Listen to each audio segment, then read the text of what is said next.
Hi, everyone. Today I'm going to talk about Jack Dorsey and how he's battling different venture capitalists in Silicon Valley. He has a big beef with Web3, and I'm going to go through and cover why he doesn't like Web3, what Web3 is, and the certain sort of issues that he has in particular with different ways that it's framed. Before we begin, I want to give a shout out to Ledin. Ledin is one of my sponsors. They're the best place to borrow against your Bitcoin using your Bitcoin as collateral and then getting dollars, or you can lend out your Bitcoin and earn a yield. Definitely recommend you check them out. I'm a personal user of their product. The link is below. Okay, with that being said, let's go ahead and jump on over to the article. So I first write this in the Held Report. This is my newsletter that comes out on every single Thursday to my paid subscribers. You can check out the link for that below in the description. On Sundays, I cover that on my YouTube channel. Okay, cool. So with that being said, I've already previously written about Jack Dorsey and Bitcoin. He's a huge Bitcoiner, loves what Bitcoin represents. He thinks that it's our best chance for freedom. As he said at Bitcoin 2021 conference, if it needed more help than Square and Twitter, I would be working on Bitcoin, is the way that Jack framed it. And so just one day after he left Twitter, so he stepped down as CEO, it was announced that the companies that he's currently working on are going to be under an umbrella brand called Blocks, kind of like how Google is under the Alphabet umbrella and Facebook is underneath the Meta umbrella. So that includes like Cash App, Square, Tidal, Spiral, and these represent different functions of different things that can touch on Bitcoin. For example, like Square is about payment processing. Cash App is P2P payments and consumer wallet. Spiral is around supporting the Bitcoin ecosystem. And then Tidal is a streaming music platform, and TBD, long string of numbers, that's decentralized. It's a decentralized Bitcoin exchange. And Brad Mitchelson, good buddy of mine and marketer at eToro, had a great thought as to like what Jack is trying to do here. He's trying to, he's really about Bitcoin as culture. Like he's making Bitcoin go mainstream, and that's really what he cares about here. And so over the last few months, he's been really outspoken against some venture capitalists and their Web3 narratives, and that's what I'm going to jump into right here. So just like DeFi, just like many other crypto terms, Web3, defining it specifically is a little bit difficult. Depending on who you ask, it might mean different things. So in general, Web3 refers to permissionless interaction between individuals, removing middlemen, and equitable ownership of content or assets that can't easily be seized. However, in practice, some of these protocols that are branded as DeFi or Web3 may not actually have any of the above mentioned properties, or only may have some of them. For example, the most popular stablecoins used in DeFi, which is USDC and USDT, formerly or commonly called Tether, are completely centralized. This means that the coins can be frozen, reversed, or destroyed. This is antithetical to the entire purpose of crypto, where you have assets that can't be frozen, reversed, or anything else. Even worse, some of these smart contracts and these protocols are based on those centralized assets, which means they're DeFi in name only. For example, for MakerDAO collateral, 33% of all MakerDAO collateral now is USDC.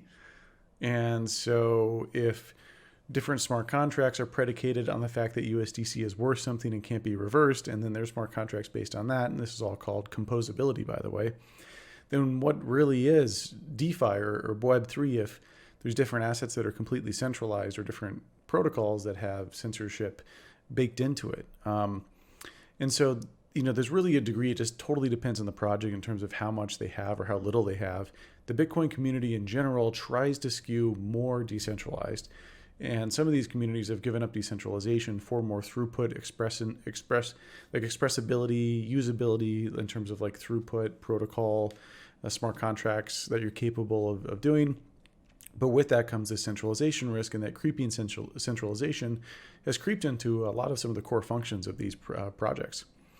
Also, a lot of these protocols had initial sales of the token and this token unlocked governance or utility, and much of those coins offered in the initial sale were purchased by VCs. A lot of these VCs are claiming that it's more equitable this way, or a lot of people are claiming that Web3 is more equitable with these tokens. And I find that like a little bit dubious. It's a little bit tricky to say that it's more equitable, considering that a lot of people couldn't buy these day one. Also, there's been a lot of pushback on the VC narrative of Web3. The reason is that individuals are always incentivized to be positive in Silicon Valley. You never know what the future may hold, so being negative is a game theoretic poor decision. What that means is that there's not a lot of upside to being negative in Silicon Valley because the future is unknown. No one knows what's going to happen. No one knows if these protocols or these other things work out. And so being negative about it and then it doing well later will make you look really, really Luddite or conservative. And so a lot of the very powerful VCs are behind the Web3 narrative. And so if you go against them, you can be blacklisted against certain fundraising circles or job opportunities. So if you want to do a deeper dive on that, I wrote an article on like why Silicon Valley doesn't get Bitcoin here. It's part of my newsletter. It's also one of my YouTube videos. So if you search for it, you'll be able to find it. And so these three factors, the token sales, the the lack of decentralization, and also the control of the VCs over Web3, these are Jack's issues. This is what Jack cares about, and this is why Jack has an issue with VCs in the space. He feels that the branding of Web3 as more equitable and decentralized versus Web 2 solutions rings a bit hollow given some of the aforementioned flaws. I think he's both right and wrong about this. So I'll go ahead and dive into this a little bit. On decentralization, he's right that none of these protocols are as decentralized as Bitcoin. When you disrupt the relationship of governments and the right to print money, you need to be as decentralized as possible. With Web3 DeFi protocols, they're more akin to equity, and so being censorship resistant is only, in that context, they're only looking for deplatforming censorship resistance. So for example, not being able to be deplatformed from like Amazon AWS or other tools like that. So they're fighting against Amazon and Google versus Bitcoin versus like the United States government. So they don't think that government level decentralization is really necessary. Now, and I'll dig into a little bit of that later. Some protocols even have the ability to flag or reverse assets, as Nikita. So Nikita Beer he sold a startup to Facebook. He's been at Facebook for 5 years, just left. He had some great thoughts about decentralization, where he talked about certain sort of censorship that can occur on the interface level with some of these protocols, where yes, technically these protocols are decentralized, but practically they're really not. And so we won't know if Bitcoiners or Web3 people are right until governments start to crack down on protocols. Governments, however, may very well be too incompetent or not incentivized to attack the protocols. And that's where Jack could be wrong. Maybe there isn't a moment where there's a censorship level of resistance that we needed at that sort of level, and Bitcoin has built itself to be a super strong, super resilient, decentralized protocol, but it was overbuilt. I personally, and I'll jump into like my personal thoughts here in a minute, but even if we think that Bitcoin's focus on decentralization is overblown, these protocols are playing with hundreds of billions of dollars. There's a different level of responsibility here, and many of these dev teams don't consider the responsibility and instead, treat it as casually as they would building a mobile weather app, where faults in the code are somewhat immaterial to their user's bank account. The Bitcoin community definitely takes a lot more pride in being slow, methodical, and steady, and making sure things are done right. Before we begin, I want to give a shout out to Choice, one of my sponsors. As most of you know, when you hodl, you don't have to pay taxes. But what if I told you that you could hodl, and when you eventually sell your Bitcoin, you wouldn't have to pay any taxes then? Well, I didn't think that was possible until I found Choice IRA. Choice is the best retirement account to set up for Bitcoiners that lets you buy and hold Bitcoin in stocks without paying a dime to the government. And how does that work?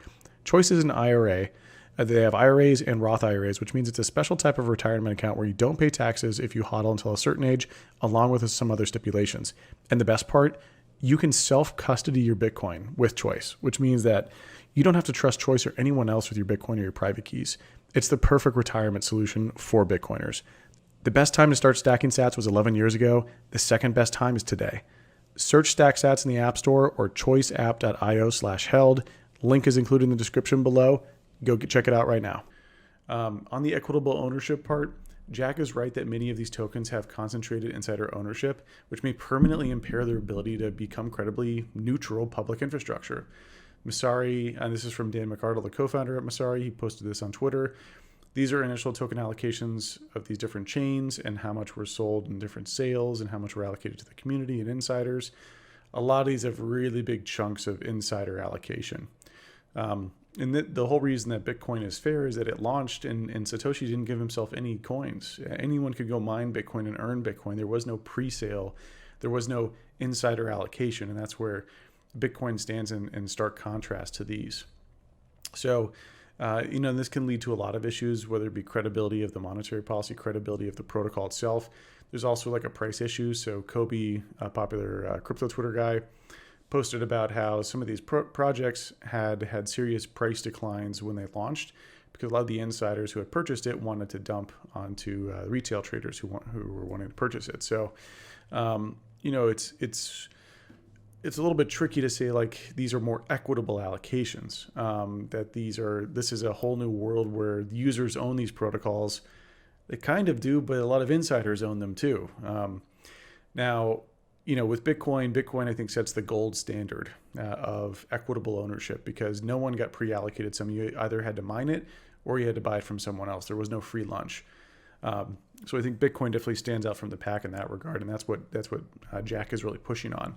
So, to play devil's advocate though, if we look at if these tokens truly are more of an equity style ownership, then if we look at equities, these were heavily owned by insiders. And that didn't stop people from buying these different, buying stock shares in Google, Facebook, Amazon.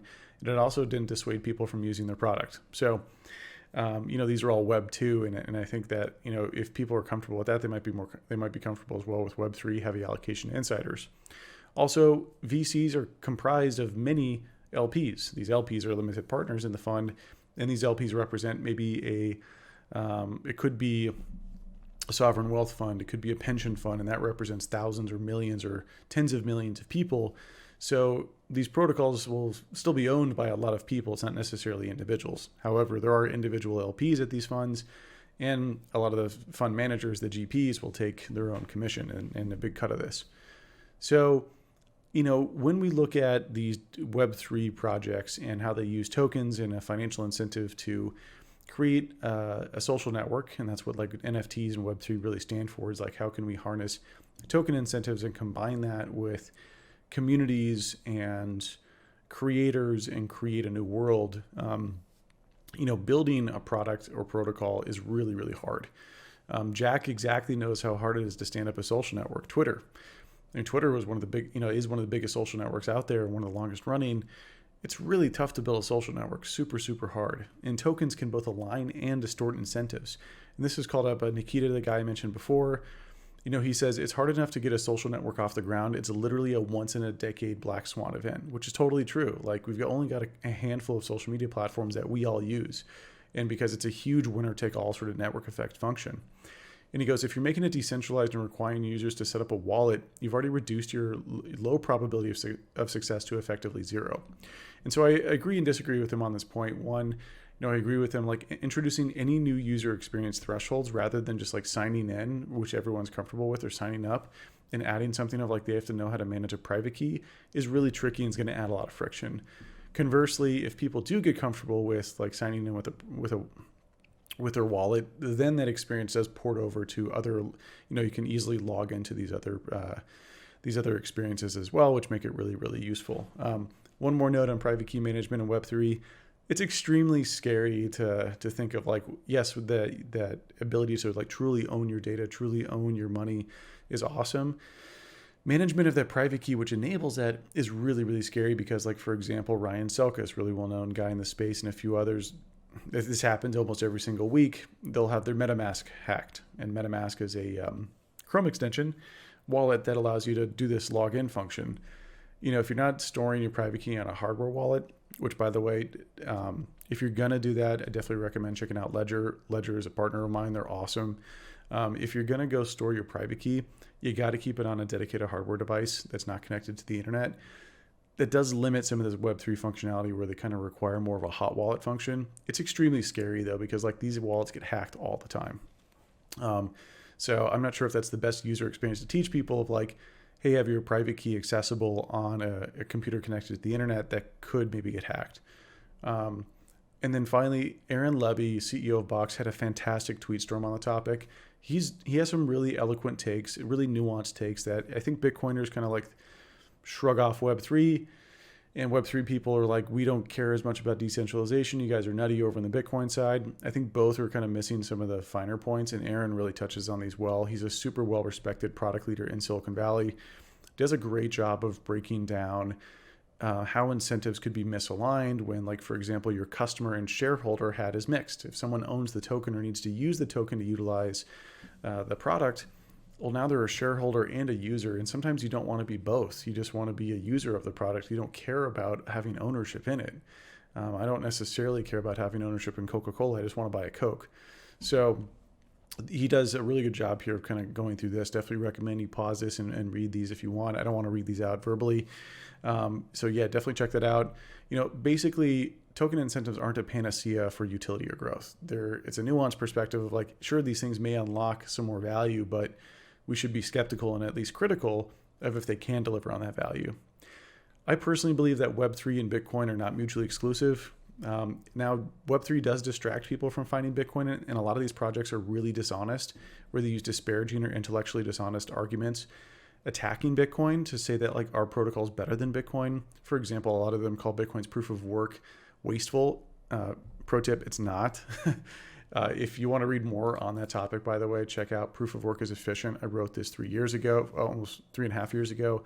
It's a great article to walk you through why it's silly to think that Bitcoin's wasteful. So I think there's a possibility that they're not mutually exclusive.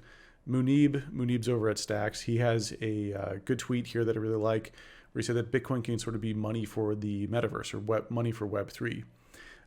And I agree with him here. I think that I love Bitcoin, and that's the project I care about the most. If people want to play around with other stuff, that's cool. Whatever you're into.